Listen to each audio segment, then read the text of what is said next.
I want to be very clear that this panel is about the present, not the future. Tomorrow, there will be plenty of opportunity to discuss what the future has for us. Before we move into the future, we want to understand the present. And in particular, I want to understand what the consumer welfare standard is and what the implication of the choices that this definition has for the world as we live in. And for this, we have a phenomenal panel, and we have decided on an order, so I think that Randy will go first on that. Great. Well, thank you so much. What a great conference. I watched it home this morning. And you can do screen grabs at home, so I have all of you in screen grabs.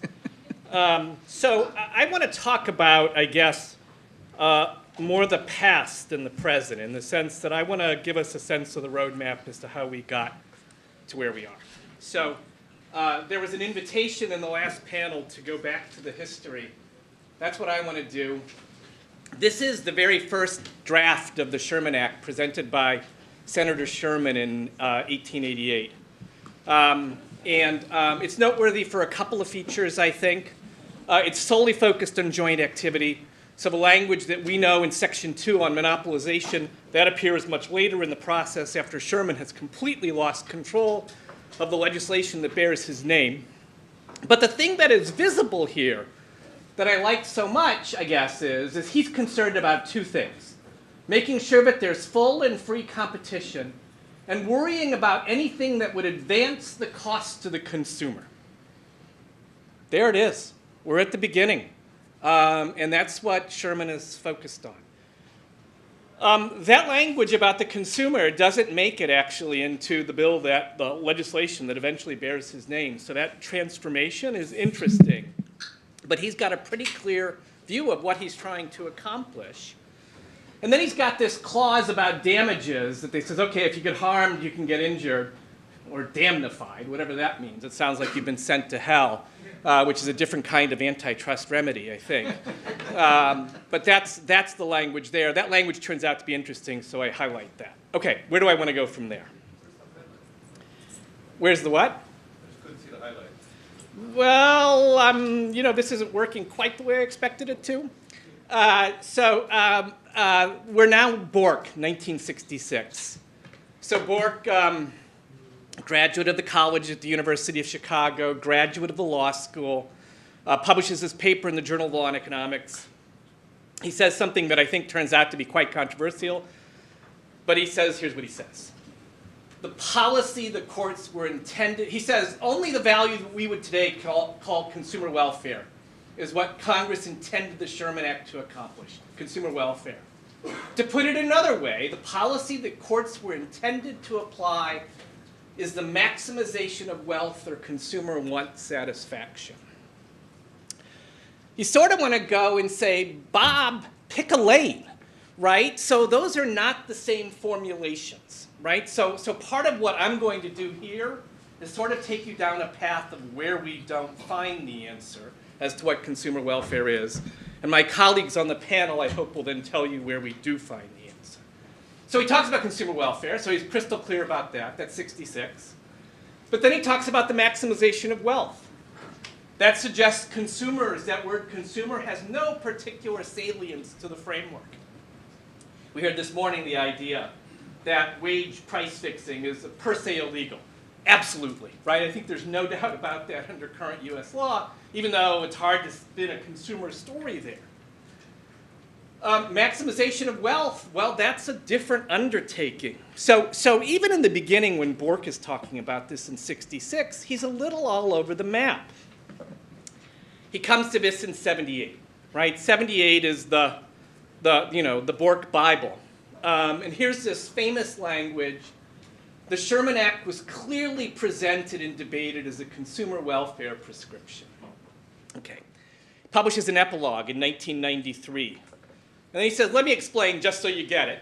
And he says, look, competition must be understood as the maximization of consumer welfare, or if you prefer, economic efficiency.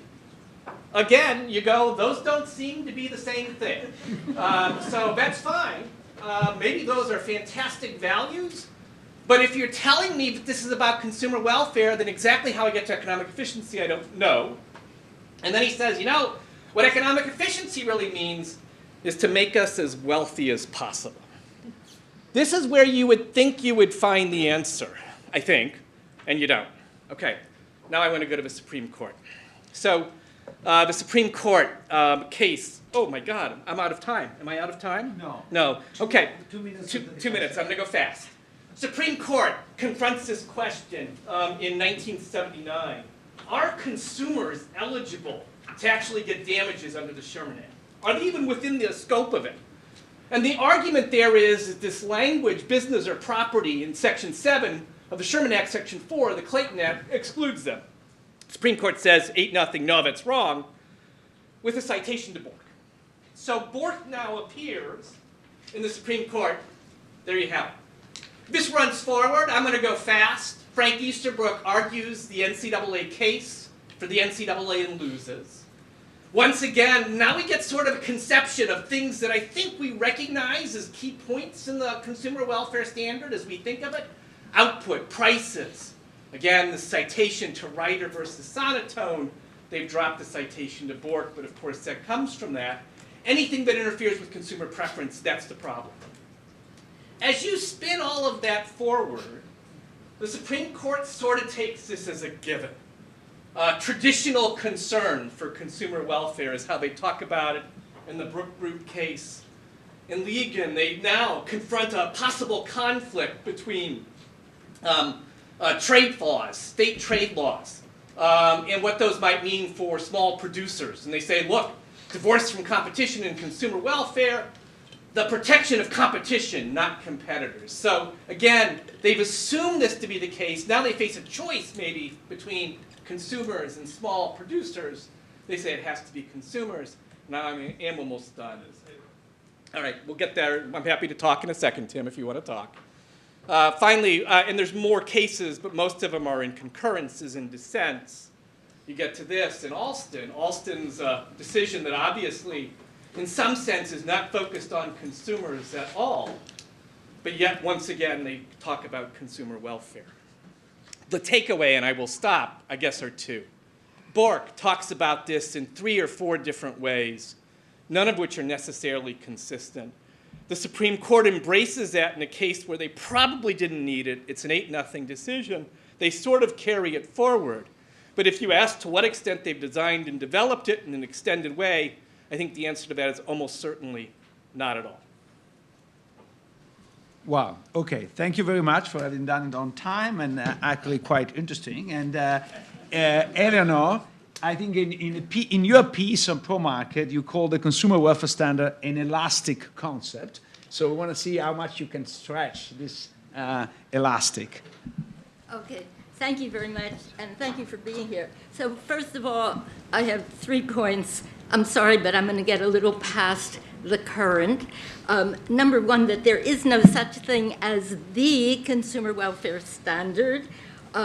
Number 2, that meanwhile we have a huge problem, which is not what the consumer welfare standard is, but it is what anti-competitive means. And number 3, we need reform and how to get there. So on number 1, is there a consumer welfare standard? And here, I'm sorry, I don't have a slide, but I want to, picking up from, or coming off Randy, I do want to say that Robert Bork never apparently believed that there was the consumer welfare standard. And I mean, as of course, if you said, he also says efficiency, and he famously used consumer welfare to mean total welfare. But I want to read this that people never seem to cite, and it's Robert Bork, and it is, in his article, The Role of the Courts in Applying Antitrust Economics, 54 Antitrust Law Journal, 21 in 1985. Robert Bork said, in looking at the legislative history, one discerns repeated concern for the welfare of consumers and also for the welfare of small business and for various other values, a potpourri for values. As far as I'm aware, Congress never understood that they could come into conflict and always assumed that they would always be compatible. So we don't get consumer welfare standard from Congress. We don't get it from Robert Bork. We don't get it from existing law. So my problems with saying that there is a consumer welfare standard are two. One is that there is a huge tent. And in this big tent, there is neoliberals, post-Chicagoans, also bleeding into progressives. And this is huge. And in this tent, most people, I think most, say there is the consumer welfare standard, that is the standard, but they mean something totally different by it. What they do mean by coming together in this so-called consumer welfare coalition is we do not want non-market values in our antitrust law. Unbundling, and where is this next camp that has some non-market values, sometimes called neo-Brandeis? So it turns out that there's a consumer welfare coalition against neo-Brandeis when, as a matter of fact, the big issue is not, is there a consumer welfare standard? The big issue is, what do you mean by anti-competitive? And our first group, the neoliberals, shrink it, and so does the Supreme Court, and they have so far won in the Supreme Court. And the second group believes that there is a lot of market power that is not accounted for, even under our current standards in the Supreme Court, and a lot of conduct that is anti-competitive and should be proscribed, but the Supreme Court doesn't proscribe it. And this group of post-Chicago progressive actually has a huge amount in common with outside of the tent for neo-Brandeisism, and let me make that a little broader and say Biden administration today, which I think is comprised in leadership of people who either identify as neo-Brandeis or progressive, are very much in a real harmony with that big group in the big tent that shouldn't be in the big tent of consumer welfare. So one of the big takeaways from my work is to say consumer welfare coalition actually obstructs the thinking about where a real coalition should lie. And I want to say further, lest I be too rigid, there's really a continuum along the whole thing. It's not always just Camp 1, Camp 2, Camp 3. There are continuums, but there is a huge tightness of progressives and what, say, Biden administration is doing, which is almost all pro-market. It's not fuzzy little non-market aspects, and this seems to go unrecognized. So now I've almost used my time. Yes, Luigi? 2 minutes. Okay, 2 minutes. 1:48. Okay. I believe that there is a huge problem, and the problem is, as I said, what is anti-competitive, and that our Supreme Court has shrunk it so much. U.S. has no teeth. It used to be the leader in the world in competition, and now it's lost its resonance. We need to change the basis, the music, the concept behind the analysis of what is anti-competitive. It actually needs legislation, which is extremely hard to get. Absent legislation, we really need, as I think Jonathan Kanter has articulated, argue the facts, get good facts cases. Steve Salop said this earlier today. I think Carl Shapiro has said it too. Get the good cases with the very best facts and just run with it and hope not to get obstructed by our very conservative Supreme Court case law. Thank you. Thank you very much, and very timely. So, Cristina, not only you are European, like I am, but you have been working on antitrust in Europe for too many years to say. You started as a baby. But now, for a long time, Europe has been dependent on the US in terms of antitrust ideology, but now not anymore. So can you tell us how the so-called consumer welfare standard was received or interpreted in Europe, and how things have changed recently? Great, and thank you for the opportunity. I will start by saying that I'm an economist. I've worked all my life as a consultant, and I think it is incumbent to people who work in the private sector to start with disclosure, although I don't have anything specific to this panel. I've worked on probably 250 mergers for merging parties and complainants. In the digital space, I work consistently against Google, sometimes for government, against Meta. I've done work for Apple, for Amazon, for Microsoft, Netflix, News Corp, and others. Disclosure, by the way, is something that no one ever does, and I do it religiously, and I don't know why they don't, but that's a different story. Now, as you say, I'm a European, and so in a way, I'm a bit of a curio in this panel, but it is a privilege to be able to be here. And indeed, as you say, I'd like to offer a perspective. I'm certainly not qualified to make any kind of observation on the evolution or the history of the consumer welfare over here. But indeed, I want to give you a little bit of a perspective on how things have been received, adopted in Europe, and where we are. And I think it is incumbent to just start by saying that, of course, in Europe we have had a very different trajectory. The history of antitrust enforcement in Europe starts from what is known as the ordo-liberal tradition, which really comes from Germany in the 1920s, where the animating principle was the idea that the purpose of antitrust was to preserve decentralized decision-making, freedom of economic agents, and in that framework, structure mattered. The dispersion of market structure mattered, so you had presumptions that were structural. And there is also therein is the origin of this very European sort of fondness for the idea of fairness, because if you think that is what matters, preserving dispersion of market structure matters, then there is a particular obligation which is imposed on dominant companies ultimately to behave fairly. In other words, to do things that do not eliminate that residual competition that is necessary to preserve some form of rivalry. So then we came to that, and then rather abruptly, in the mid to late 90s, there was a sense that we were watching, and when I say we, and I say it for you, Steve, I was there.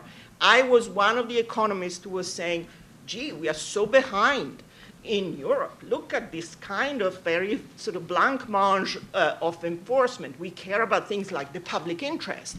We care about things which are so unsophisticated. We have a structural presumption. Look at the US. They really are doing super, super sophisticated things. They can measure. They have tools. They pursue the consumer welfare. They pursue a notion of efficiency. And then we really did push very hard as economists, and indeed I put myself in that group, for a shift, for what was known as the more economic approach. Forget all we did before. Forget all this ordo-liberal fairness nonsense. We really need to just do things scientifically, like they do them in the United States. We need to do all of these methodologies. So we started developing this world in which two is enough. You know, monopolies aren't bad unless they kill people. We started thinking that vertical deals were not problematic, but in fact presumptively good, because you eliminate double marginalization. Exclusivity is all about ex-ante competition for the market. Exclusive and necessary to induce relationship-specific investments. It is very much a language that has become very much central in Europe, very much as in the United States, based around this idea of efficiency and consumer welfare since then. And although we never did go as far as embracing market definition as a fetish, which appears to me the case over here, we just certainly did embrace all of this other reasoning that put effectively consumer welfare and efficiency at the center. And this is really what happened in this sort of 2007, 2008. We had guidelines produced by the European Commission that were the vertical guideline and a guideline on exclusive conduct. And it's kind of like, you know, the expression, there's an app for that. You cannot name a single form of conduct that we haven't developed an exculpatory narrative for. We can tell you absolutely a pro-competitive efficiency story about anything under the sun, and that is based around the notion of consumer welfare and efficiency. So what has it meant in practice? It meant that there is almost a cartoonish phrase book that is used in every single case. The lawyers have learned it, the economists use it routinely, and it's always that a merger is pro-competitive. It's pro-competitive because it's pro-competitive because it vertically integrates, or because if you combine some cartoonish margin and some cartoonish diversion ratio, you come up with a number which is called a GAPI, and that tells you the price increase is going to be 3.577777 period, and that is before you take out the efficiencies, right? And anyone who's been in the room when those margins have been calculated knows that they are a combustion of alchemy and creative accounting, okay? Because the margins are where the lawyers say, economists need to cook the margins a little bit more because we have margins that are too big to generate a price increase of 5% or less. So the margins at 30% go slice it off. We go, you know, sure. This cost is a little bit too fixed. We take it out. So this is the practice that has developed in reality. So then at the more sophisticated end, you have the modeling. I'm a little bit lost. Susan was listening to you with interest this morning when you were saying that these models help us understand what's going on. Where? I mean, I know that in every single model, in every single case, we produce a little toy bargaining model, a little toy differentiated Bertrand or Cournot model with a little bit of tweaks to just pretend to adapt it to the case. And sometimes, if one is really lucky, one calibrates it with 3 numbers. And then you say, well, this is, what kind of insight and finality is that giving me? So, as you can tell, I'm a little skeptic. And so the reality is that, and I conclude, in Europe, we've been watching this kind of insurgence here in the US against the consumer welfare with interest, because we're not quite so steeped into the concept, and we are a little bit more still kind of aware of our ordoliberal tradition, so that's still kind of there. But we've kind of settled down making cooing noises amongst ourselves and saying, well, we don't just mean price and output. When we talk about consumer welfare, we mean quantity and innovation. And I say, good luck to you. How is that going to be coming into the model exactly? Another version of a price and quantity, innovation, a cost reduction, or an increase in the variety. So the models in the end are fairly often, I'm talking not about what is done in academia, I'm talking about what is done at the cold face in the trenches in cases, are pretty toyish. They're not going to give us great insight. They're mostly defense tools to say, oh, look, my model predicts consumer welfare goes up, and so the merger is pro-competitive. So the thing, and I conclude, is that in Europe, we kind of not quite as animated by the sort of the death of consumer welfare as you all seem to be here, because we kind of look at things in a slightly softer way. But it is kind of curious that over there we still think, well, kind of we got it right. We got it about right. Let's see where the US is going, and then we'll take a view. Now, I want to single out the CMA, Sorka is here, and the Bundeskartellamt as being agencies that are much more progressive, but in general, things are relatively sedate over there. I'll just stop here. Thank you, Cristina. So Carl, help me out here, because I'm an economist, but I'm not an IO economist, and I thought that the consumer welfare standard was kind of an objective way to administer antitrust. In fact, one of the criticisms that I thought was more to the point of the Chicago school was that unless you have something that is easy to administer, judges will make up stuff, and this is not what the rule of law is about. So we should have a rule that even, with all due respect, idiotic judges, not that all the judges are idiotic, but even the one idiotic can administer without any problem. So you have been working for a long time in the area, so give us what it is, because I'm completely confused. That even Randy says, basically, we don't know what the consumer welfare standard is. So what is the standard? What do you call it, consumer, you call it Bob, but what is the standard that applies in the US today? So if I am a honest producer, maybe they're out of fashion these days, but if I'm an honest producer and I want to know what is legal and what is not legal, what rules should I follow? Thank you, Luigi. It's great to be here. It's fantastic what you and your co-organizers have built over the last number of years, so I congratulate you for that. I think given Cristina emphasized disclosure, I should not skip that. I maintain disclosure on my website in detail. I think there must be some ratio about disclosure time to speaking time. So I will say, so far as I know, for the last 25 years, all of my testimony in federal court has been for plaintiffs, almost all the government, and maybe one or more private cases. I do work for companies, sometimes defendants, and as my critics seem to like to focus on, I give antitrust advice to Google. Let me first respond to Cristina a little bit, because she's so entertaining, and I can't be as entertaining, but hope to keep your attention anyhow. It's very instructive for me to hear from you what it's been like working on the coal face in Europe. I've been working on the natural gas mines here in the United States. And so it's really quite different, because when you go to court and there's cross-examination, a lot of this stuff, yes, there's a lot of nonsense that gets put forward. And like I said, I've been testifying on the plaintiff side, on the government side. So a lot of very bad economics that I see on the other side, some good economics, but it gets sorted out, So I think what you're describing is not what I see, because so far as I know, you're not referring to or haven't testified in federal court in the United States. So that's a little bit different. So I want to focus on the United States and answer your question, hopefully, Luigi, about what does it mean in terms of the actual law and the practice of the economics here. So, and I really don't want to get hung up on labels, because I totally agree with Eleanor, it's not one label. I also totally agree with you. The key question is, what is anti-competitive, okay?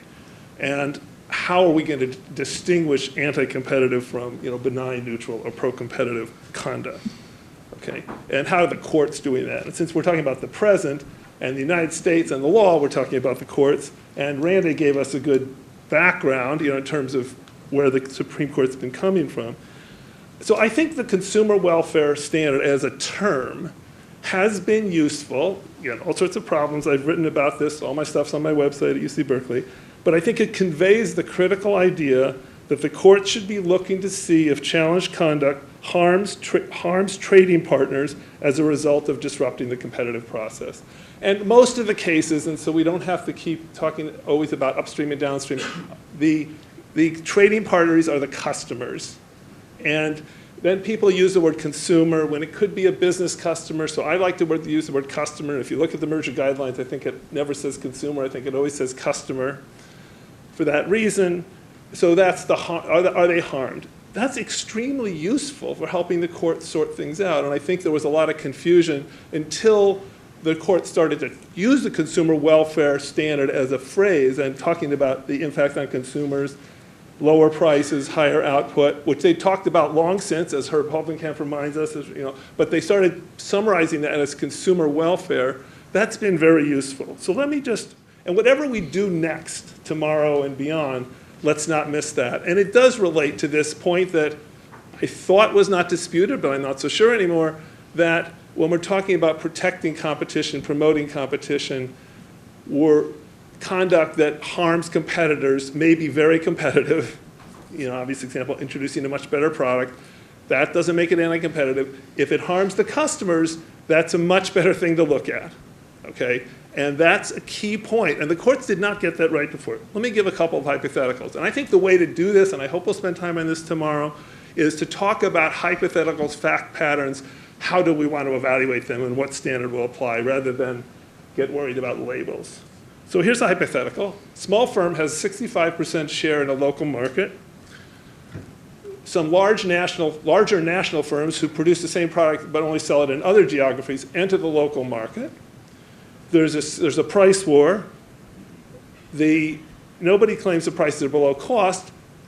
The small incumbent firm's share falls from 65% to 45% over a period of a couple of years. The small firm is very worried, can sue. It says these big firms, they're pricing lower in my local market than they do elsewhere in other markets where they sell. So this is illegal. So is that anti-competitive? Again, their share has fallen from 65 to 40%. Is that anti-competitive conduct on the part of the larger firms who've entered the market? As an economist, I would say absolutely not. That's competition. And then then the question would be, has there been violation of antitrust laws?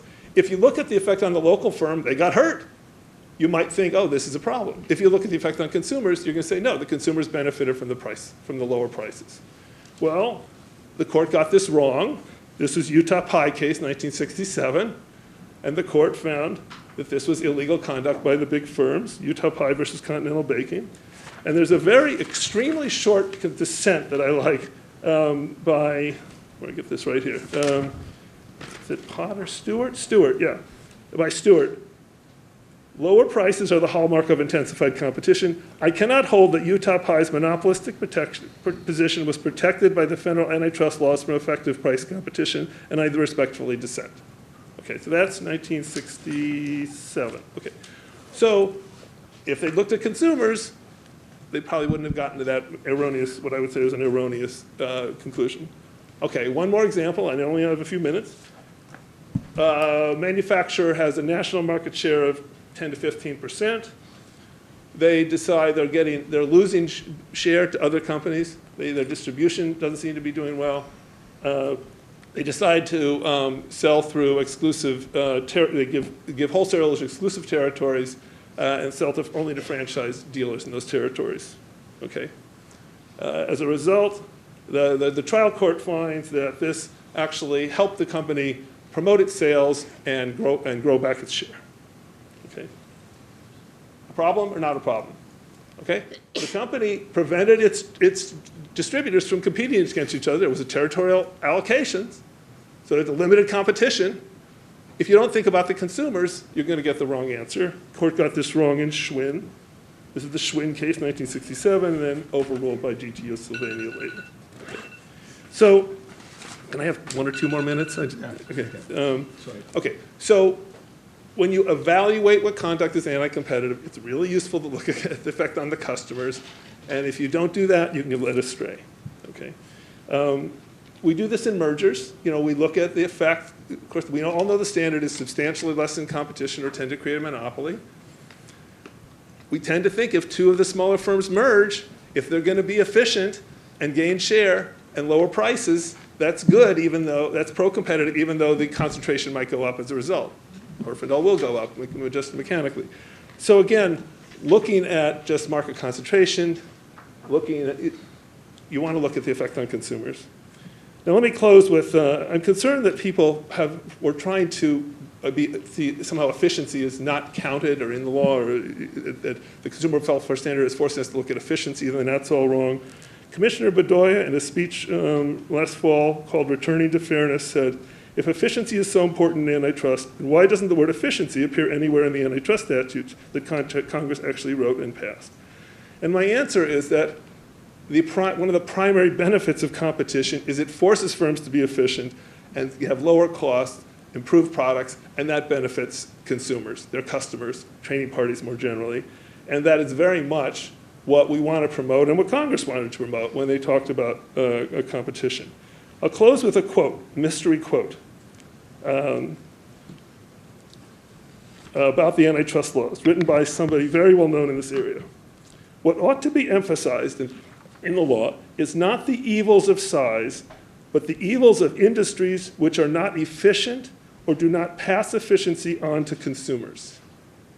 No, that's not Robert Bork. That's Thurman Arnold, 1940. in the bottlenecks of business, efficiency and consumers. Thank you.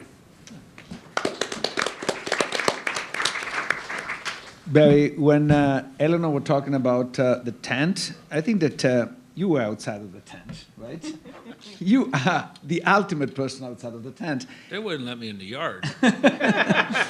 So I would like you to, first of all, give you a perspective from outside of the tent, but also, if you can, and maybe you can later, address some of the issues that Carl, I think, raised and say, look, somewhat the antitrust before was confused, was getting it wrong, and the consumer welfare standard, whatever you want to call it, let's call it the economist standard, has been useful in clarifying this. So do you want to go back and confuse that things again, or what is the alternative? Okay. It's great to see you all, and thank you for hosting this really important conversation again. 6 years ago, we came here to Stigler, and we said to the High Antitrust Academy, but democracy, but liberty. Our point being, in essence, there are more things in heaven and earth, Robert Bork, than are dreamt of in your philosophy. To a large degree, we have fought the anti-monopoly battle on this ground ever since. Defenders of consumer welfare claim their approach provides an objective way to measure the benefits of any particular merger or economic activity. Democratic Republicans, in turn, say, but your technocratic approach has ignored democratically established law and blocked citizens from having a democratic say in structuring their own society and their own lives. Worse, the great concentrations of power, wealth, and control, especially in Google, Amazon, and Facebook, have reached a point where they threaten democratic institutions and balances and the most basic liberties of the human person. Further, your tools are actually deeply flawed, and your approach is, in fact, highly arbitrary, depending as it does on the capacities and whims of the all too human enforcer and the all too human judge. I believe that today this debate has largely been settled. 4 reasons why. Number 1, the President of the United States called consumer welfare a failed experiment. Number 2, what Cristina said. Number 3, the rising generation of lawyers and economists in their 20s and 30s for whom the idea that anti-monopoly must protect and promote democracy and liberty is the foundation of their thinking. Finally, we see industrial policy on a scale we have not seen since the 1950s, and much of this should properly be viewed as anti-monopoly. Both the IRA and CHIPS Act use money to break choke points. Yet the old guard remains active in the DOJ and FTC, in DG Comp, in the courts, and the academy. So perhaps today we can settle the matter once and for all, and to start that effort, I'd like to remind you of why I first took up the battle against consumer welfare and against the economists on whose tools and capacities this approach depends all the way back in 2002. I will start by asking, in the vein of the first Stigler conference, and the engineering of systems, and national security, or to make my points more specific, what of the fact that many of our most vital industrial and transportation systems are geared to collapse, to break down, perhaps in catastrophic fashion, as has been proven to us repeatedly over the last 3 years? And what of the closely related fact that our industrial systems are now structured in ways that give the Politburo in China an opportunity to force the U.S. and our democratic allies to accept truly debilitating political compromises in exchange for not cutting off the export of the things that we need? So my first challenge to anyone whose aim is to restore consumer welfare to any role going forward is, how do you explain why you and yours did not see these threats? And what is your plan to fix them? Because it strikes me, after almost 25 years of studying these threats and this philosophy, that not only did you, the consumer welfare theorists, entirely miss the biggest revolution in industrial structure in history and all the revolutionary political and economic implications, you also played a key role, perhaps the key role, in creating these existential threats. let's be clear. All of this was foreseeable, all was foreseen. I'll provide an example. In 1999, a 7.5 earthquake in Taiwan killed 2,500 people. It also resulted in a matter of days in the shutdown of factories in California, Texas, and around the world. As we soon learned, this was because the quake had broken the flow of semiconductors from a single city, Hsinchu, in Taiwan. That event, almost 25 years ago, provided blunt proof of a simple, terrifying fact. Up through the mid-1990s, almost all Keystone industrial capacity was distributed widely around the world. By September 1999, all capacity to build at least one fantastically important item was concentrated in a single place in the entire world. This is from an article I published 21 years ago. We now live in a world where a single earthquake or terrorist attack or embargo could in a moment bring our economy to a halt and, if played right by some smart state, might well threaten the very fundaments of our national wealth and power. I was not alone. Others saw the threat, especially many industrialists. And yet we did exactly nothing. And so the process of extreme concentration of capacity continued. And the reason we did nothing was the influence of the consumer welfare philosophy and the economists who were preaching that idea. Which leaves us today in a world where we can lose access to almost all our drugs and antibiotics tomorrow, suddenly. In a world where we can lose access to vast swaths of our industrial food systems tomorrow, suddenly.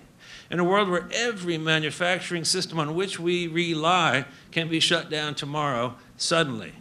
I could go on, listing almost every vital system on which we depend. So, to reiterate the question to the economists and to those lawyers who like to hide behind the economists, how did you miss this? Which brings me to my response to the prompt. We at Open Markets have led the way in promoting simple, bright-line, structural, and behavioral rules, in large part because we believe regulating our economy via duels between economists wielding faulty models has carried us to the precipice of political catastrophe, economic catastrophe, and war. Which means it's a damn good thing that we, the Democratic Republicans, the Neo-Brandeisians, are winning.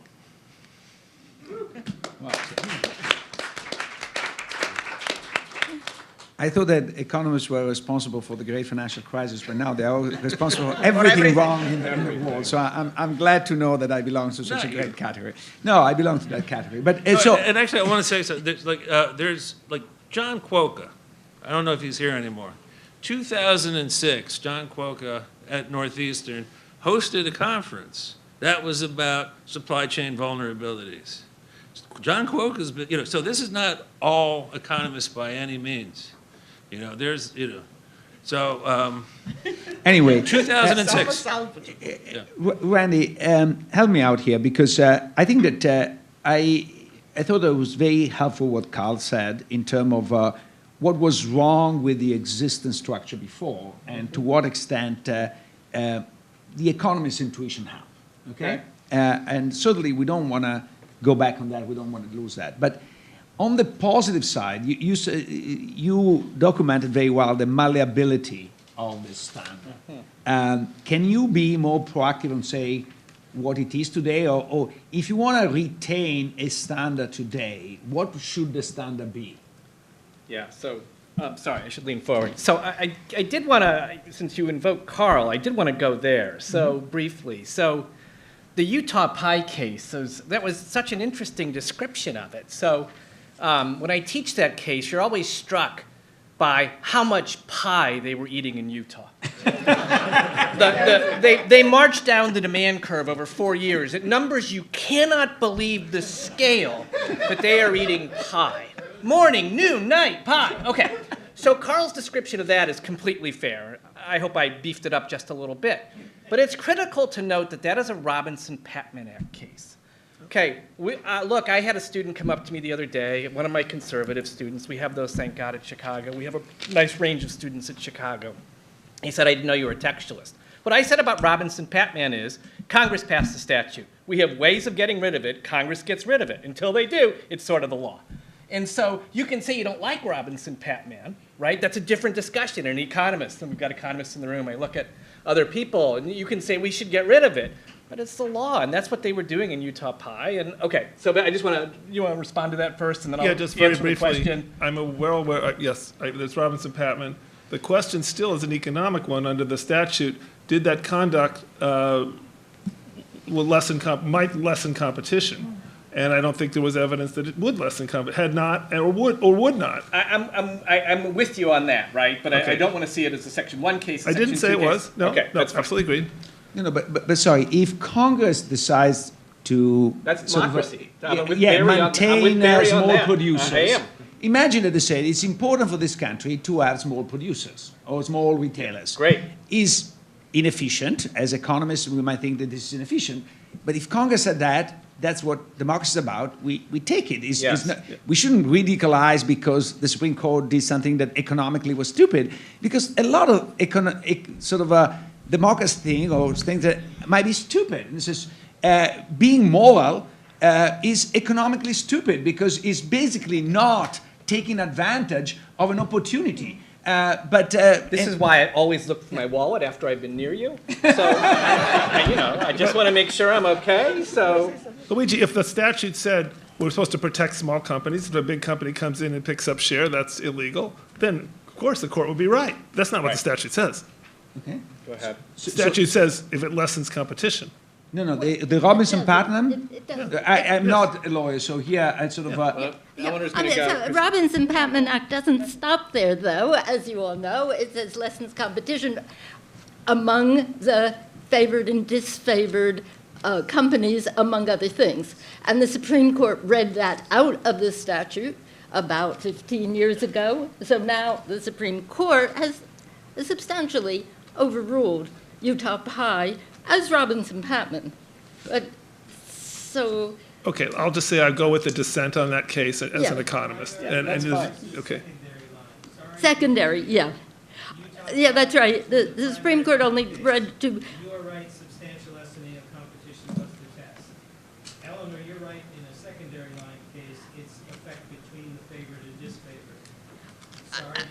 Oh, but I think the Supreme Court, yeah, it was dealing with primary, but I think its philosophy was such that if it goes up again, it would go to secondary. To go to a, look, I think there are a lot of people in this room think, and I think Barry, I hear you say, we should be doing more so that we have more deconcentrated industries, let's say smaller firms, and not so the big firms. Congress could say that. They could say they do a lot of things to favor small firms in the tax code and whatever, regulatory rules, they're carved out. If they're talking about competition, then I'm going to tell you my view as an Congress economist. did say that in the statutes repeatedly. I think they talked about competition, Barry.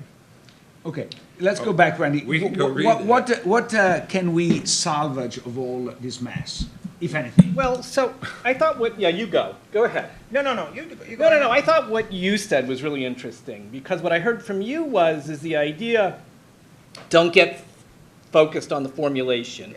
Focus on what tools have we created and how do we use them. Exactly. Right? Okay, so that was great. So- And then the question, then you go, is do we like those tools or not? Okay, so I'll stop. Well, I Carl thought- says they work in the United States. You say they don't work. They don't work in Europe. That's Well, what I there's heard. different views. Carl's view is they work. I think many people think they don't. So yes, I think exactly right. I think that the discussion about whether it is rivalry, process of competition is a semantic discussion that interests me zero. The question is the tools. What has come across in Europe, and again, I talk about the European experience to be clear, is, for example, the all-present as efficient competitor test. Now, this has become a stalwart of European enforcement. We use it in margin squeeze tests. We use it in any kind of enforcement against conduct. And if you think about it in a way that is direct, the as efficient competitor test is a deeply, deeply pro-competitive, pro-defendant test, because essentially you're saying to the small guy, unless you are as efficient as the incumbent, you deserve to die. Okay? This is what we're saying. And it is all jolly to have the cost of the incumbent as the benchmark, but I mean, if there's no one left standing to compete with the incumbent, I don't care that much that he's got lower costs. And I cannot say this publicly, but over dinner we'll regale you with the funniest story about the nadir of my consulting career around the as efficient competitor test and ice cream. La bomba. La bomba. Leave it to the side. I can't say that on a live stream. But think about other things. Price discrimination. The knee-jerk reaction of economists in Europe now is price discrimination is good. Output expanding. What's the problem? Defendant economists. It might be good. In some circumstances, it can expand output, but it is by no means the go-to. This is what I call like the dance moves that we've learned, and we do them routinely because there are, this explanation is a scalper-tree story that we come up with all the time. Mergers is the ultimate. I mean, we have assisted to the serial concentration of markets, one after the other. And yet what we do is give us the last 3 years of data. We look at market shares. We do a little bit of concentration. We do a little bit of a toy model, and we let it through. And I mean, this is really the practice of it, because we think that vertical is presumptively okay, because we think that horizontal, unless there is something really which is a 3-2 or a 4-3, is not going to be terribly problematic. And finally, I mean, we can no longer do things like it's 2005. I keep saying this. I mean, the political economy has changed fundamentally, and we need to rethink what we do with the tools. These tools are not Moses tablets that have been kind of sent down to us because we can only apply those. We need to update and adapt. I think that concentration that in many markets has become very problematic is something that we need to look at. And we can't continue to say, well, next merger in PVC is as good as the one 10 years ago. We use the same tools. So for us, a little bit older, not you, but would like to be 2005. Carl, you wanted to say something. So first, I think really should make sure we distinguish what is our standard, what are we trying to look for, harm to customers, reduction in competition, versus what are the evidentiary standards, what are the tools we use, and what are the burdens of proof. Those are completely separate issues. Okay, and let's try to keep them straight, please, everybody. In terms of the tools, Cristina, I don't know how far apart we are exactly. I mean, because I agree with you that there's a lot of crap that gets thrown up there. Like I said, I've been mostly on the plaintiff side, so I'm seeing that on the defense side. But I think, let me give an example. I testified in the Steve's Doors case. It was a private case challenging a merger involving inputs to doors. The merger was around 2011, and they sued a few years later, so it was a consummated merger. So I testified how the market concentration went up and the prices went up as a result of the merger. Okay, so and there's a lot of quantification here besides market shares. The cost didn't explain the price increase, so there was quantification to be done. I don't think really very sophisticated, complicated stuff works very well in court. It's usable at the agencies much more. So, okay, just maybe again, we may be closer on that than our interchanges indicated. But here's an example of the crap. So the other side's economist, the defendant, says, oh no, this merger was fine because after the merger, output went up. I said, okay, output went up. Of course, I had just shown that prices went up and they went up more than cost and more they would have gone up otherwise. I did this, and the person, I don't remember if they disputed that, but I think but he was saying, well, don't look at prices, look at output. So why did output go up? Turns out output went up because these are doors, and doors are used in housing, and there was a housing boom after the Great Recession. Okay, so I explained to the jury, it was a jury trial, well, look, the fact that output went up, here's why. It wasn't because it's a merger, right? In fact, it would have gone up. And also, by the way, the demand for doors is pretty damn inelastic because you're building a house. The door costs an extra $10. So, well, we don't need a door to the bedroom. So I dealt with that. Okay.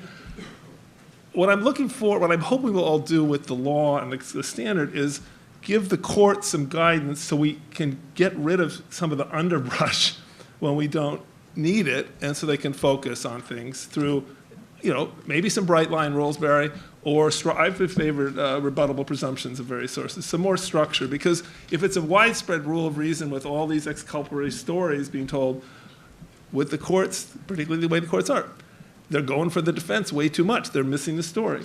So how do we shift that? I think as a practical matter, we shift it through strong cases, putting them on with economic evidence, and getting the courts to see that old rules may be out of date and they should have some more presumptions in favor of the plaintiff. How far we go towards simple bright line rules, Barry, we can talk about it, okay?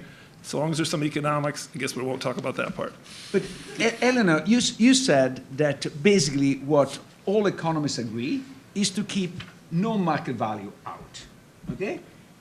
Which seems to me a bit of, first of all, self-serving, because we're good at measuring market value, so we're basically saying the standard is that we rule, and if you don't follow our rules, you're out. But the second is no market value are important.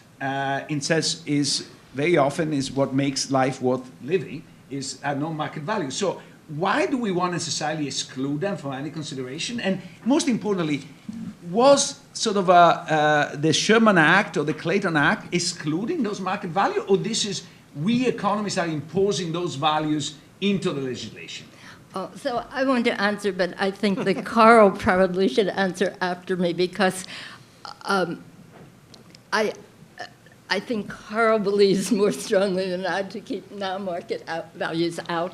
I think there is a reason why so many people in the big tent say market values only. When I say market values only, it's actually a synonym with consumer welfare standard, because consumer welfare standard, when you put it to any expert, almost any expert, they say, oh, we're worried about labor markets too. So consumer welfare actually, usually by most people who use it, mean preserving the market, preserving the market forces, preserving market process from across a huge spectrum of people who consider themselves conservative to people who consider themselves progressive. But then, as I did say, a lot of people draw a sharp line and say, oh, but if it's non-market values, keep them out.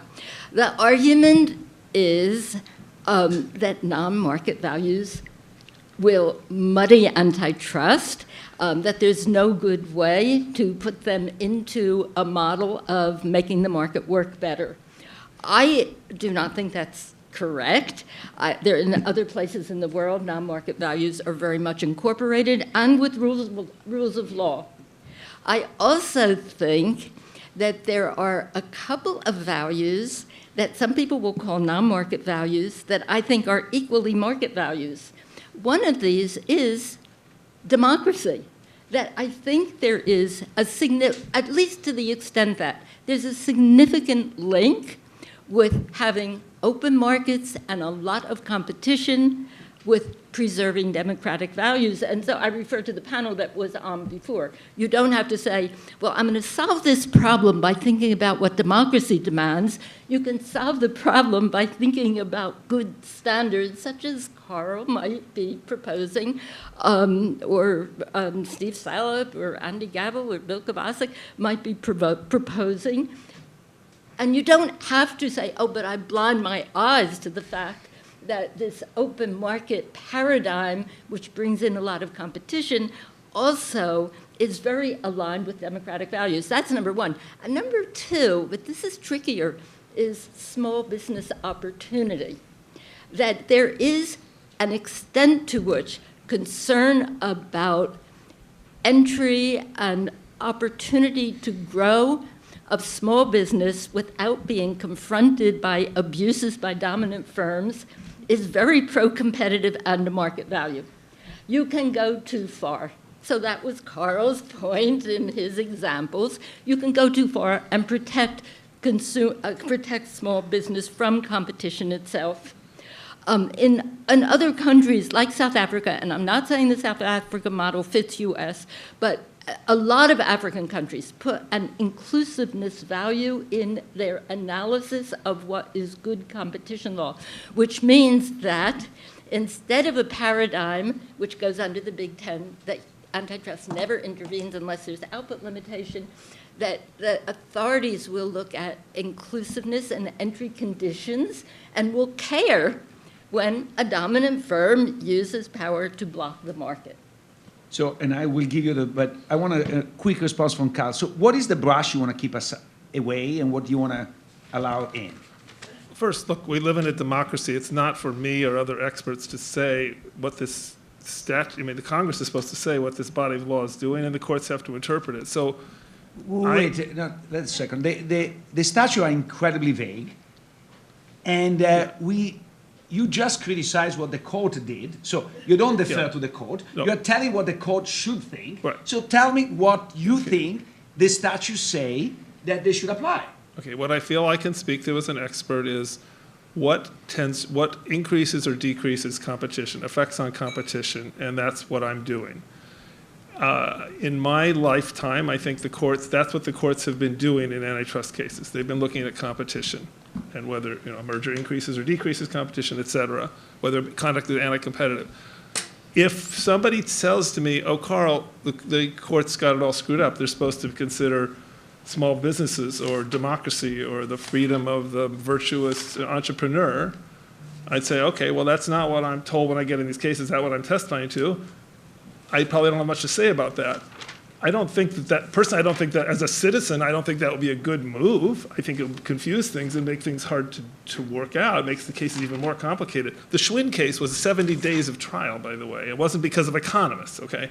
So I think so I have my views as a citizen, but I'm not offering those views as an expert. No, but when you say competition, so electoral competition or competition in lobbying are important dimension. But in the past, and maybe I misheard you, but I heard you saying this is somebody else's realm, is not the realm of antitrust. Am I right in interpreting that I consider competition, but you consider that belongs somewhere else? I consider that if you believe that having a lot of concentrated markets means these companies will have tremendous political power and set up rules that favor them and so forth, then you should have some laws about campaign finance reform and other than that.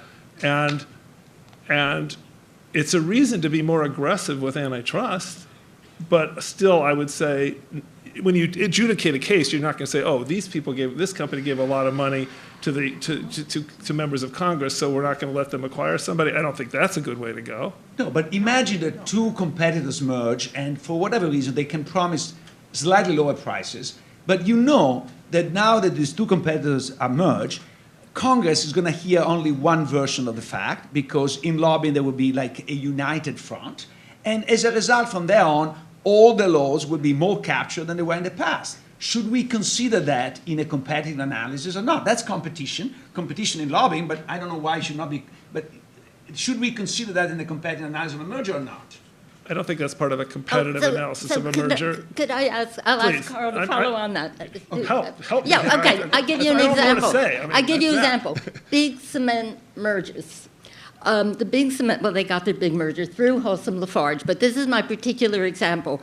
We know that big cement, and you can look up Lafarge on, I hate to say it, Google, and you will find that it is one of the biggest lobbyists for anti-dumping laws. So that, could you consider that after a merger, you will have, assuming you have the evidence for it, that you will have a stronger lobby for anti-dumping laws in cement? Sure, I think of course that could well be true.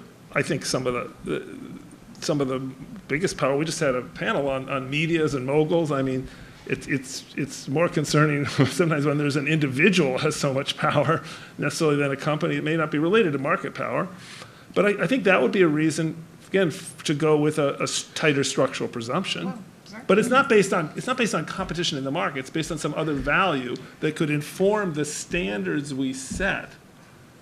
Because there are errors, right?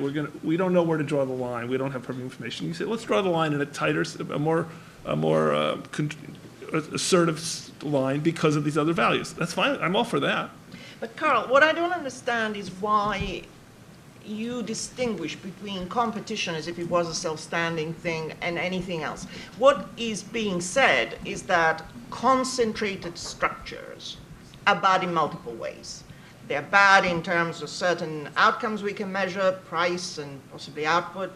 They're bad in terms of broader concerns. And so the notion that we need to dial up antitrust arises from the totality of these views. Nobody says we need to dial up antitrust because we need to somehow directly undermine the lobbying compound. But it is part of something that goes together with concentrated market structures. So I don't understand how you can sort of see competition. What is competition then, exactly? Okay, Which I think is that distinguished Barry from all needs these to other go bad because he's been left alone. Here. Just because Tell us So what is I- competition. Well, what is actually, I mean, I think that, a couple of points I wanted to make. I mean, competition, I think the term competition policy actually helps us understand what we're trying to do here. And it's not just to make more competition.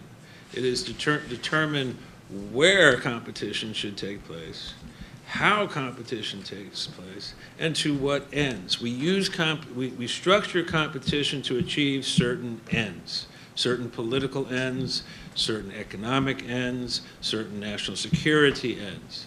And in certain cases, what we do is we actually limit competition in order to achieve these ends, and in order to ensure that the competition is taking place in places where we want it and not in other places. So so I think it's one of the, there's this misunderstanding about what we're aiming at here. It's not just wild competition. It's really competition where it's going to promote a good society, a safe society, a more fair society, a more open society.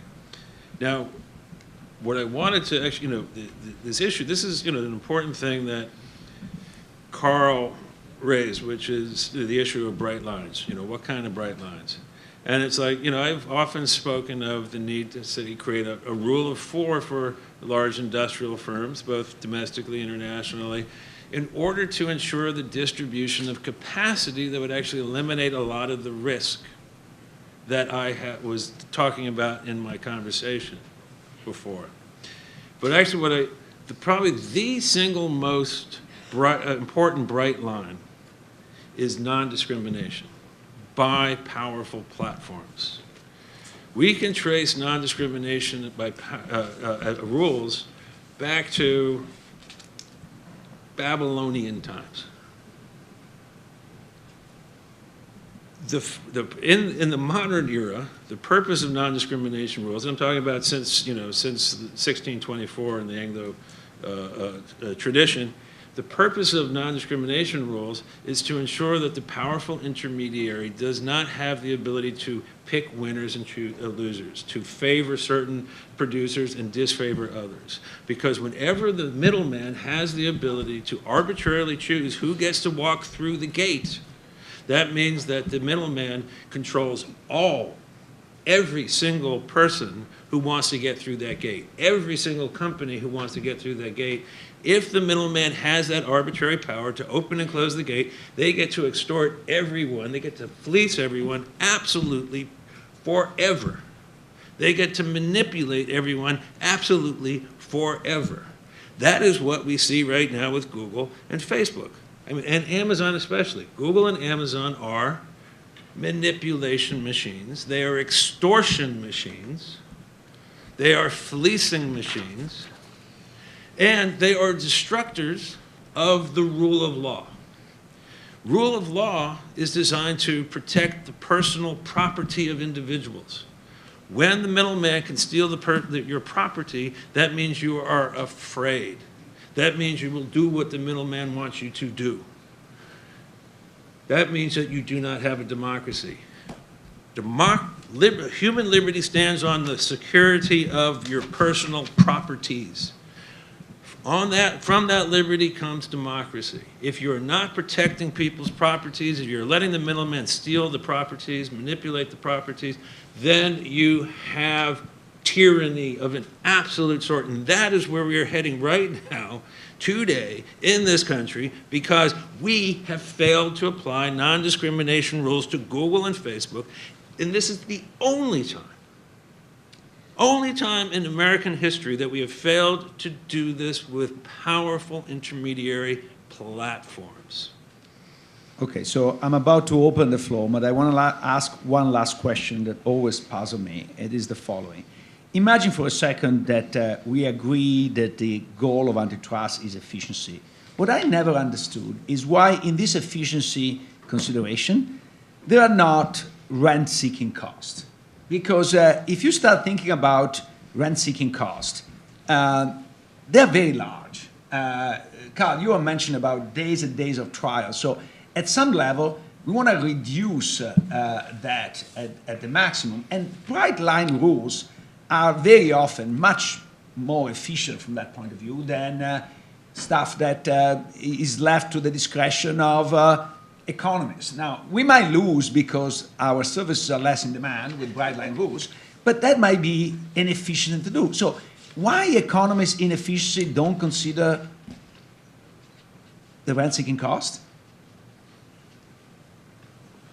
Anyone want to answer? Looks like a question for Carl. Well, it seems people are looking at me like it's my job.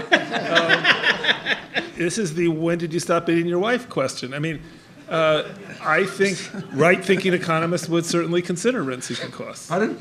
Right-thinking people, including economists. Correct. Would, you don't mean locational on the political spectrum. I meant correct. No, correct No, I'm just thinking. understanding. That's right. Yeah. So I think No, but sorry, in the antitrust debate, and I might be wrong here, in the antitrust debate, when we talk about efficiency, when Bork talks about efficiency, and he's certainly right-wing, so and there is no doubt about that, but in that he does not bring the efficiency, the rent-seeking possibility in the line. And when he creates three different standards from today, we learn from Randy that basically there are three different interpretations of what Bork says, and that clearly maximizes the opportunity for rent-seeking. So now, you may say he's a lawyer, and lawyers are really in bad with rent-seeking, they're the definition of rent-seeking, so he's maximizing his own utility, which maybe is fine. But if we take the perspective, one thing that economists are good at is thinking in general welfare term. And in general welfare term, rent-seeking is an important component, so we should think about lines, bright lines, that are efficient, including rent-seeking costs. And I've not seen any analysis, and maybe it's just my ignorance, please give me the references of antitrust rules that incorporate this.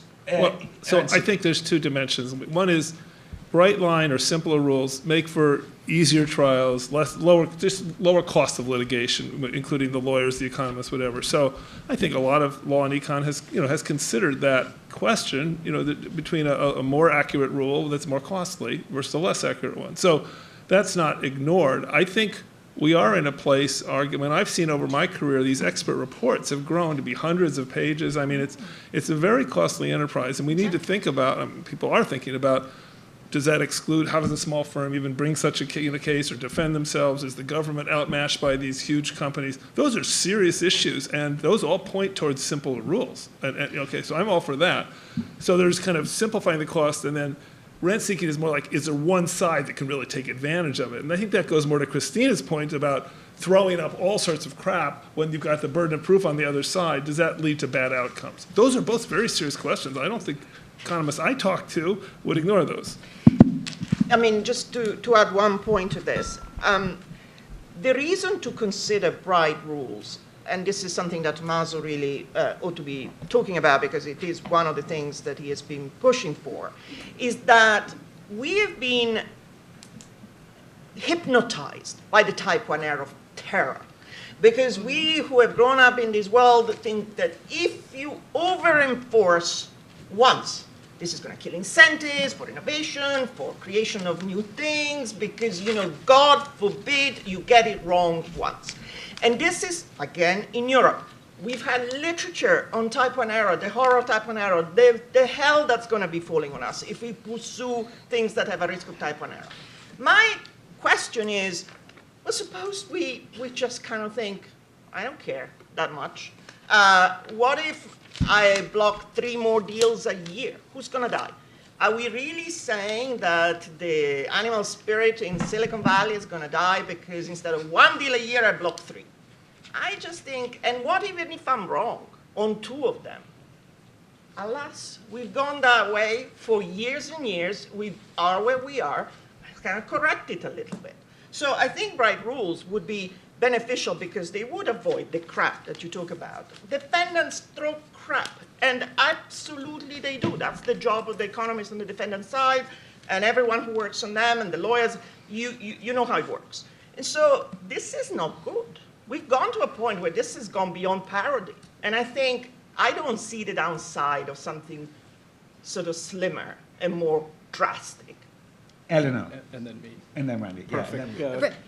You're up. So I want to answer the question about simple rules, but not necessarily put it in terms of believing that efficiency is the reason for competition law. I think competition is the reason for competition law.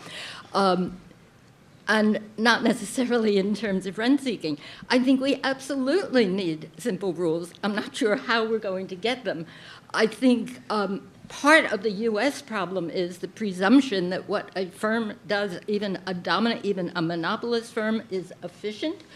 I think one source in the U.S., if you're looking for simple rules, is take a look at the cases where you have a dissent by Stephen Breyer. And for example, in California Dental, where the dentists had required all dentists in California to be in a dental association that said you may not advertise a simple discount.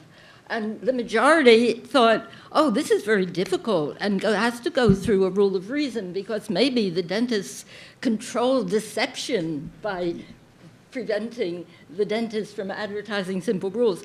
If you take a look at Breyer's decisions generally, he cuts through that. And he says, of course, if you let dentists advertise, you get lower prices. And deception's controlled in different ways. That's one point. One source of looking for where. Another is I'm very concerned about the big tech problem and controlling abuses by big tech. In the United States, you first of all have a huge problem of proving that each one, the separate firm, whatever it is a monopoly. And it may not be, according to what the Supreme Court says is a monopoly. That's hard. And then proving that what it does is anti-competitive, which is extremely hard. And if it's doing anything, including squashing a competitor on their platform, the defendants have a lot of room to argue Supreme Court case laws. I think it would be extremely useful to have rules, except they're not going to happen, but rules that are somewhat like what the other jurisdictions have adopted or are thinking of adopting for controlling big tech, maybe with defenses that EU system doesn't allow, but something to bypass all of these thickets that are not called for by efficiency and are against competition. I want to put a rule against employers insisting on employees not competing, not going to another firm, non-compete clauses is in that category of we could have a simple rule, you could have some defenses, simple rules better, clearly lessens competition, no question. So I'm giving a talk Tuesday at the law school as part of Chicago's Best Ideas. And the conceit behind this series is not to walk in and say, let's talk Chicago's best ideas, and those are mine. Rather, you talk about one of your colleagues' ideas. So I'm going to start with Frank Easterbrook's paper, The Limits of Antitrust, 1984. I think he does exactly what you want there.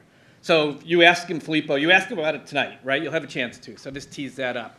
So he's very focused on the costs of running the system, has 5 simple, in his view, filters that he thinks would diminish those costs, very concerned about all the issues you're talking about. Frank had the answer in 1984. Okay, I don't know if that's right or not, but you'll ask him about that tonight. But people have been pursuing this a long time. Fantastic. Operating under some very faulty assumptions about how the markets work. I'm not here to defend that. Right. Okay. Wait, you said it was a good idea, but you're not defending it? I'm going to set it up, and we're going to see how it's worked out over time. That's the talk. Stay the weekend, come Tuesday. Let's start with Steve. I have a couple of comments. Mike? Wait. First, Luigi, in terms of rent seeking, you should read your former colleague's work. Posner teed up the rent seeking issue. He was the first person to identify it in antitrust. It had previously been identified by Gordon Tullock and others. And Posner actually has a fight in print with Bork about the relevance of it, because Bork dismisses it, not Posner. All of my work on exclusion is all about rent seeking. That's what raising rental costs is all about. So it's not like we economists have ignored it. Secondly, sitting here, this attack on economists is ridiculous. It's not the economists, it's Frank Easterbrook that's caused the problem, and the courts. You'll see if you read the back end of my pro-market article, I have about 50 citations to economics articles, post-Chicago economics articles supportive of plaintiffs' work. So it's not what the economists did, it's what the courts did. Now, maybe what you mean is what Chicago economists did, including your namesake, George Stigler. But it's not all economists, okay? And, so before I open the floor, I want to have Matt, because Matt strongly disagree on the same point. So yeah, let's talk. What I said in a more articulate way. I completely agree. We're all. Thank you. This has been a wonderful debate. I've really enjoyed it. And I have a question I wanted to ask you, Carl, for quite some time. So I'm going to read it and make sure it's clear. So there were no Section 2 monopolization cases filed from 1999 to 2020 by the Antitrust Division. And you headed the Antitrust Division's economics thinking from 2009 to 2011. And you wrote in 2017 about this choice by saying that the reason the division brought no Section 2 cases is because you found, quote, found precious few cases that warranted an enforcement action based on the facts and the case law. So effectively, there were no monopolization, attempted monopolization, or monopoly maintenance cases in 20 years. One might argue that in... I know. No, but that's what he wrote about his 2 years. Okay. Let him finish. So effectively, and I think this is the way that some of us look at the debate, enforcers de facto repealed Section 2 of the Sherman Act, not for everything. The FTC did a few things here or there, but for large swaths of the economy. So what happened? Can you justify this track record? Thanks for the question, Matt, because I've noticed in your public statements you've said a number of incorrect things, such as I said there were no monopolies or some such things. So you've mischaracterized and misstated it with inaccurate. So I appreciate the chance to clear this up. Thank you for that. What I found that feels so sincere when you express gratitude. Thank you. We did bring just also I think even what you just said now, we brought one Section 2 case while I was there during the 2 years. It was a healthcare unit in Texas. I can't remember the exact name of it. So there was one, not zero, just to get that straight. Not that one is a lot, okay? When Christine Varney withdrew the Section 2 guidelines that were put in at the end of the Bush administration, I went out talking, and I told people, look, don't expect a lot of cases. And I looked at the data over 20 years or so, and I said, there's very, very few. I don't think your numbers are necessarily right, but very few per year for a long time. And so I didn't want people to have unrealistic expectations. So I wrote that. So what I found, we got there, I arrived around March 2009, is there was no pipeline for starters. There were no cases really under development for Section 2 that were very far along. So we had to sort of start from scratch. I suspect the Biden folks are seeing the same thing coming in after the Trump administration. Obviously, they've got some big cases that were brought, but I'm not sure what the pipeline. So we had a pipeline. So what we found is, believe me, Christine Varney's like, look around. She had some particular ideas. We go to staff. So what I think you're missing is my role. I'm the chief economist. I'm like, okay, guys, what do you got? We're interested in bringing these cases. I don't go out and find the cases. I don't do that. I mean, maybe some of the lawyers do that. I didn't do that. It wasn't my job. I was like, dealing with and analyzing the cases that the staff was developing. And you might criticize the staff, say, well, their screen was too high, whatever. Okay. So all I was saying, and again, you've badly mischaracterized this in print, is, at least for me, I was looking and trying to find the cases that we would, facts in the law is a way of saying that we would have a decent chance of winning. Okay, because bringing a case you're going to lose is unhelpful. So it's not a statement about the number of monopolies. It's not a statement about the number of violations of Section 2. It's a narrower statement. When I was there, wasn't presented to me in the front office a number of cases that look, okay, that looks really promising, but let's drop it. So no, I don't think I can't speak to the Bush administration, I can just, or later and other times when I wasn't there. I think it's a combination of, it's hard to find these things. Complainants are sometimes scared, as you've often write about, actually, how small companies are afraid of this, so it's hard to gather evidence. And then when you bring it up, the staff does have a skepticism about complaints, which I think often is useful, okay? And then you're thinking, all right, what are the legal standards, which the courts have narrowed those? So it's all those things put together that was frustrating to me, actually, and that's why I wrote that. There were very few that met the bar in 2 years. Now, they were developed more over time. If you go back after Microsoft, I think you started in 2000, the Dentsply case was a win, right? The American Airlines case was a bad loss. So I think what happened is the Bush administration just didn't go there. They didn't want to. And so we were like, okay, the last thing in the Clinton administration were some losses. Let's try to start off with a win and take some time to develop. That's what I was saying. Tim. Thank you for this panel. And I wanted to say, people in the room are maybe watching that the posts, the various posts on the site are also kind of a really impressive collection of thought on this topic. So here's my question to anyone on the panel who wants to answer it. Do you guys agree that it would be a good thing if we stopped using the phrase consumer welfare and we return to, as I think I've heard Carl say this several times, as Eleanor highlighted, we focused on the real question, the language in the statute, i.e. of competition, protecting competition in competitive process. And I say that because, and Luigi, just partially in answer to your question, the consumer welfare standard has a certain attraction to a certain kind of person who is hoping for a kind of certainty. And I can see, in the 70s in particular, it was a strong desire, but it really hasn't delivered that. And the phrase, I just think, is so tainted that it's impossible to drag itself away from being what it is, which is this requirement you show a large price harm in every case for consumers. And it's very hard to get away from that. I mean, Section 2, as Matt was highlighting, what if you have your average Section 2 case, let's say, kind of like Microsoft, where a big company is killing an up-and-coming nascent, a new company or they're not nascent, coming up and company. It's not clear as any consumer welfare in Microsoft was very unclear. There's no one can calculate it, no one can measure it. So the court, of course, had to just start talking about competition.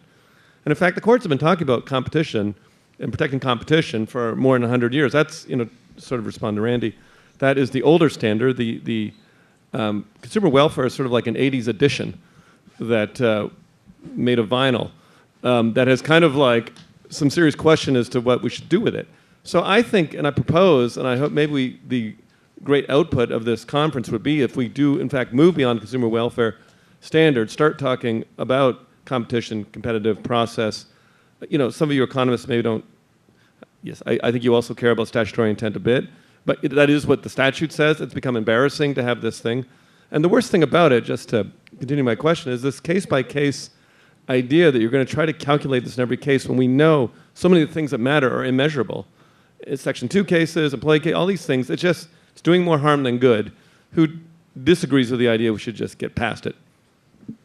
Any taker? Go ahead. Well, I'll just say something brief, I hope, which is, of course, much of this notion that we need to stick to consumer welfare because it is somewhat measurable, it focuses on output and prices that we can measure, is, I think, highly dangerous. Because what we can measure is often not something we can measure. Many of the things we'd like to measure, we can't. We use proxies for them. And what we can measure is not very interesting most of the time. So I don't care. Randy. Yeah, so gosh, I go to teach antitrust and I walk by the portrait of Dick Posner. And yet I would be embarrassed to say that I almost never utter the phrase consumer welfare in class. I thought what Susan said at lunch, how is competition presenting itself, gosh, I'm good with that. We could go back to Sherman originally, full and free competition. The only caveat to that is, in that kind of competition, sometimes firms win. And as long as they compete legitimately, they're allowed to do that. Go ahead. Another reason to get rid of consumer welfare is just because the word consumer so falsifies our understanding of the law. You know, it's like, Randy had this quote before from Senator Sherman's speech in favor of his bill, but I'll just read another quick, short part of that speech. It is the right of every person to work, labor, and produce in any lawful vocation and to transport his production on equal terms and conditions and under like circumstances. This is industrial liberty and lies at the foundation of the equality of all rights and freedoms. So when you call it, one of the things that happens when you call it consumer welfare is you lose all focus on yourself, your other half in which you are a producer. It's a way to establish a dictatorship over all producers, really over all of us. Sorry, I thought that this attachment to the idea of consumer welfare standard was to create a tent in which you could be left out. so now that we've gotten rid of this limit, now he's part of the tent? Is it all equal? He's always outside all tents, I think, right? Is that wrong? Eleanor. Did I misunderstand? Okay, so I agree with Tim and others who have said it's a good time to abandon the phrase consumer welfare because it's not just about consumers and it's not just about a standard. But don't deceive yourself that it solves a problem because it's not specified as to what is anti-competitive. So you replace it with something that's more straightforward and less misleading, but then you really have to go the next step to talk about particular standards for particular types of conduct, like, for example, monopoly, abuse of dominance. And in my view, when you get there, there has been a real sharp right turn of our Supreme Court that has to be rectified in talking about what is anti-competitive, and this is mostly about the music, not just the presumptions in the way we usually use it, but the perspective of which is better for markets, having a very strong presumption that what even monopoly firms do is right and good, or maybe a presumption, depending on the construction of the market, that goes the other way. Thank you. I just want Tim to get it unanimous, right? So all five of us. We had four. I also have already written about moving along from the term. I like the protecting competition standard, but that's, I think consumer welfare standard is partly confusing because what about labor or input suppliers are not there. So, but I want to be clear, it's so important to ask, are trading parties harmed because of a loss of competition and not lose track of that in the big yurt. So you see, Filippo, I was right that the consumer welfare standard was dead, and now we're burying it. The lady in the back, I cannot see, next to Chris, I cannot see you. Yeah.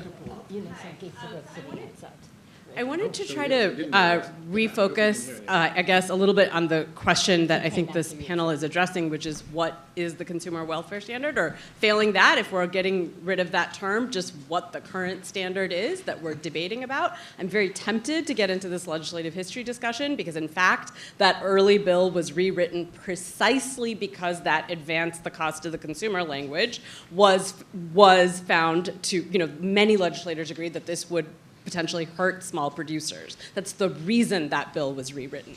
But anyway, I'm not going to get distracted by that. Let's assume, and Carl, maybe I can pick up a little bit on what you were saying, that but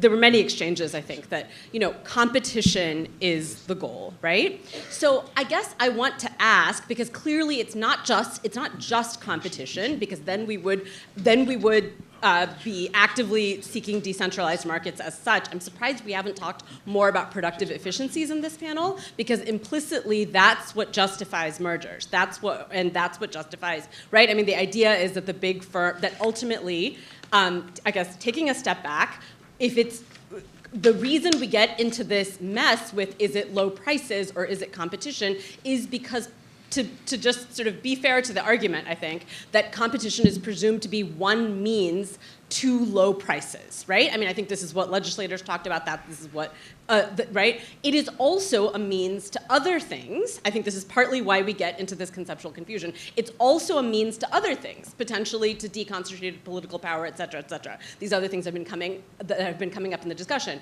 At the same time, there are other means to low prices, right? So I think this is the heart of in my opinion, the heart of the conceptual confusion, because then we trade in productive efficiency or just putative production efficiencies for competition, and we use these as sort of synonyms when they're not, right? So I think, I guess I don't have I'm not trying to reach a normative conclusion. I'm trying to reach clarity on sort of what we mean by the current standard, because I think that this then, so should production efficiencies or putative production efficiencies putatively contained inside of large firms count as competition if we're all agreeing that, because it certainly isn't the dictionary definition of competition, right?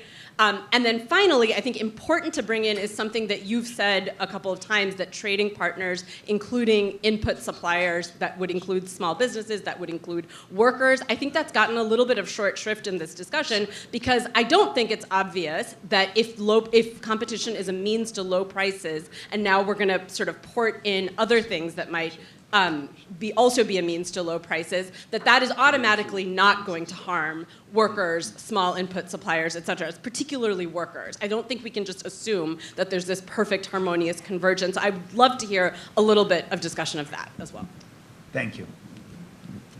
Well, I'll say something quick. I don't want to say, but first off, Steve Sal's been doing some great work lately on the fact that if the workers are harmed and the consumers benefit, say a merger, the workers are harmed, that's an illegal merger. So there's some issues about how the court deals with those sort of trade-offs when they arise. The only other thing I'd say, because I want to be very brief, is there's two words or ideas you were using a lot in your question, if it was a question. One is competition, and the other is concentration. Or you talked about deconcentration.